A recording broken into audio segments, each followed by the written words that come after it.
Banyak banget hal yang sering dipertanyain pas lagi memasuki bulan Ramadan.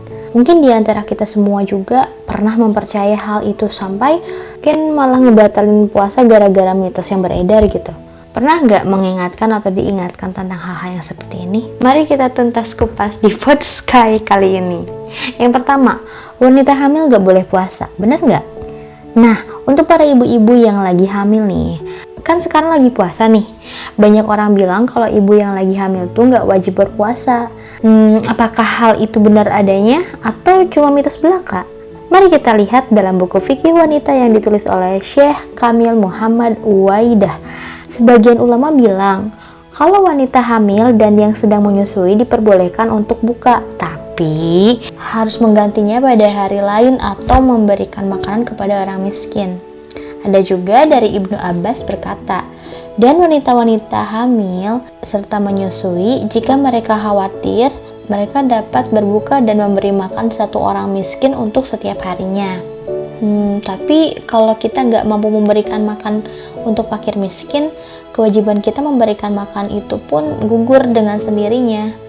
Sudah cukup bagi kita dengan mengkodok puasa yang ditinggalin tanpa harus bayar fidyah.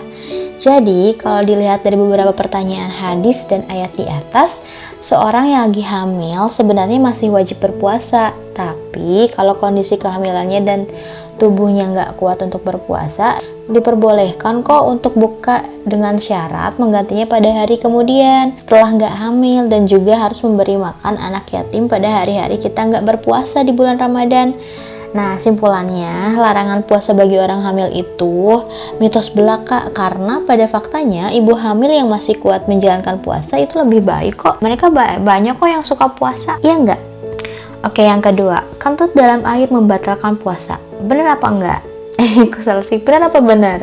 Di bulan Ramadan memang bulannya kita jaga diri untuk bisa tahan dari berbagai nafsu untuk makan dan minum, ataupun nafsu yang lainnya. Supaya hal itu bisa terwujud, kita harus pandai-pandai jaga agar bisa terhindar dari hal-hal yang membatalkan puasa.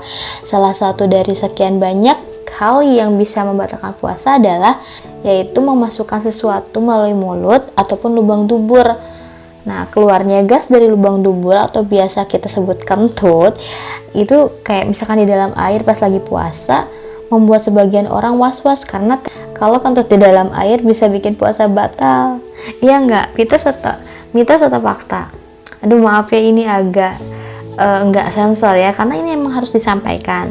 Nah, jawabannya dari Ustadz Ahmad Rashid, dikutip dari situs madinatuliman.com, menyelam di kolam ketika puasa tidak apa-apa, boleh kok, dengan catatan air tidak masuk ke dalam tubuh dan aman dari masuknya air. Nah, ada juga dari Imam Nawawi ya, di dalam kitab Majmu' Syarh Al-Mahadzaz mengatakan, boleh bagi orang yang berpuasa menyiramkan air ke tubuhnya dan menyelam di dalam air atau berendam di dalam air. Berdasarkan riwayat Abu Bakar bin Abdirrahman bin Al-Haris bin Hisham, ia berkata, menceritakan kepadaku orang yang mensaksikan Rasulullah SAW pada musim kemarau menyiramkan membasuh kepalanya dengan air karena cuaca yang sangat panas dan dahaga, sedangkan beliau dalam keadaan berpuasa. Juga boleh memakai celak mata berdasarkan riwayat dari Anas. Sesungguhnya ia memakai celak sedangkan ia sedang berpuasa, dan karena mata itu bukanlah lubang yang tembus, maka tidak batal puasanya dengan sesuatu yang masuk ke dalamnya. Adapun kalau kentut di dalam air, itu membatalkan puasa, tapi hal ini juga dalam rangka hati-hati mungkin ya. Kalau dalam fatwa kan disebutkan kalau kentut di dalam air hukumnya makruh bagi orang yang berpuasa, namun alangkah lebih bagus jika lebih hati-hati biar puasa kita benar-benar terpelihara. Nah, jadi begitu teman-teman ya. Yang ketiga, menangis bisa membatalkan puasa. Apa iya? Jadi waktu kecil orang tua itu biasanya mulai mengajarkan anak-anaknya untuk belajar berpuasa. Bermacam-macam ekspresi anak-anak pas puasa jadi tantangan tersendiri bagi orang tua karena belum terbiasa dengan puasa. Kadang ada anak yang jadi manja banget dan sering kali nangis karena hal-hal yang kecil gitu yang yang dialaminya. Misalnya berkelahi dengan teman. Padahal kan perkelahiannya kan biasa aja tuh. Nah, untuk membujuk anaknya berhenti menangis, kadang orang tua kita itu suka ngasih tahu kalau kita puasa terus menangis, maka puasa kita itu bakal jadi batal. Nah, hal-hal kecil kayak gitu juga biasanya akan ke bawah sampai kita dewasa, ya enggak? Jadi kita suka nahan sampai buka kalau pengen nangis. Tapi emang bener gitu kalau nangis itu bisa batalin puasa. Jika ngelihat sebab-sebab yang bisa batalin puasa, nggak ada orang yang nyebutin kalau nangis itu bakal batalin puasa. Nah, ternyata faktanya nangis itu nggak bikin puasa kita jadi batal. Mungkin yang dimaksud adalah bisa jadi batal pas kita nangis itu kalau air matanya kita telan. Kan itu ngerasa asin dan kerasa kan sebetulnya, jadinya yang ngilangin rasa haus, ngilangin rasa dahaga tuh gara-gara air mata, kan jadinya batal dong puasanya. Jadi pas nangis ya kita harus hati-hati aja biar air matanya itu nggak jatuh ke mulut kayak gitu teman-teman. Next, yang keempat, sikat gigi bisa batalin puasa, mitos atau fakta? Emang ya? Nah, jadi gosok gigi pas lagi mandi pada pagi hari udah jadi kebiasaan yang sulit buat kita tinggalin. Apalagi pas bulan Ramadan, karena gosok gigi itu harus pakai pasta gigi, ya nggak? Jadi banyak orang yang bertanya-tanya, boleh nggak ya gosok gigi pakai pasta gigi pas lagi puasa? Nah, jadi ini tuh mitos atau faktanya. Islam itu memerintahkan kita untuk jaga kebersihan. Salah satunya buat jaga kebersihan gigi. Makanya gosok gigi tetap dianjurkan walaupun pas lagi puasa.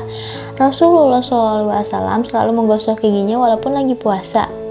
Nah, kata Amir Rabi'ah radhiyallahu anha mengatakan, aku melihat Rasulullah SAW menggosok gigi padahal dia sedang puasa. Kalau kata ulama-ulama dulu, menyikat gigi itu nggak batalin puasa asalkan nggak ada pastanya atau sesuatu yang masuk ke dalam rongga tubuh atau perut. Jadi membersihkan gigi saat puasa dengan pasta gigi tidak membatalkan puasa jika digunakan sebagai siwak. Hal ini selama menjaga diri dari sesuatu yang masuk ke dalam rongga perut. Ini tidak, kalau misalkan nggak sengaja ya itu nggak akan jadi batal. Terus yang kelima, katanya tidur itu ibadah. Tuh betul. Nah, hal yang sering kita lakuin di bulan Ramadan adalah tidur, iya nggak? Karena kondisi yang haus dan lapar kadang bikin orang jadi malas untuk beraktivitas. Tapi gimana hukumnya kalau kita tidur seharian, bahkan sampai nggak sholat? Astagfirullah, lupa mungkin ya. Memang benar sih, ada hadis yang bilang tidurnya orang berpuasa adalah ibadah. Tapi banyak orang yang salah kaprah dengan hadis itu dan mengartikannya dengan tidur seharian. Hal itu udah jelas salah. Soalnya kebanyakan tidur justru malah bisa bikin badan kita jadi sakit dan gak bertenaga. Pas lagi puasa, badan emang udah dipersiapkan untuk beraktivitas seperti biasanya. Itu gunanya sahur dan berbuka. 2 waktu makan itu udah cukup banget buat beraktivitas kayak biasanya. Tidur itu juga akan punya nilai ibadah kalau kita udah ngelakuin hal-hal yang emang diperintahkan sama Allah. Misalnya beramal, kerja, dan ngelakuin aktivitas kayak biasanya. Soalnya di sanalah ujian yang sebenarnya, biar kita kuat untuk menjalani puasa supaya bisa ningkatin kualitas diri dari nahan hawa nafsu. Jadi tidur di bulan Ramadan itu emang bernilai ibadah, tapi beramal soleh yang bisa ngasih manfaat untuk orang lain justru lebih bagus untuk dilakukan dibanding tidur. Selain untuk nambah catatan amal baik, juga biar tubuh jadi lebih sehat dan gak lemes-lemes lagi. Terus yang terakhir nih, mengorek kuping katanya bakal jadi batal puasa. Iya nggak? Pernah nggak kamu dengar kalau bersihin telinga di bulan puasa itu salah satu hal yang batalin puasa? Katanya kalau kita mengkorek kuping terlalu dalam bisa bikin batal puasanya. Mari kita telaah. Mengorek kuping di bulan Ramadan bisa membatalkan pahala puasa. Emang iya? Jadi gini, sebenarnya sebelum ada satu dalil yang bilang ngorek kuping itu bisa jadi hal yang ngebatalin puasa, jadi faktanya gimana dong? Mengorek kuping di bulan puasa itu nggak batin puasa. So buat yang udah gatal pengen ngorek kuping pada siang hari, ya boleh-boleh aja, asal hati-hati, nggak jadi batal puasanya kan. Nah mungkin itu ya hal-hal yang bikin bener apa enggak sih di bulan Ramadan, atau fakta, atau terakhir mungkin aku akan ngasih quotes seperti biasa. Kita akan tahu betapa pentingnya sesuatu saat kita mengenal dan merasakan dampaknya. Jadi teman-teman, kita setelah dulu baru kita lakukan apa yang harus kita lakukan.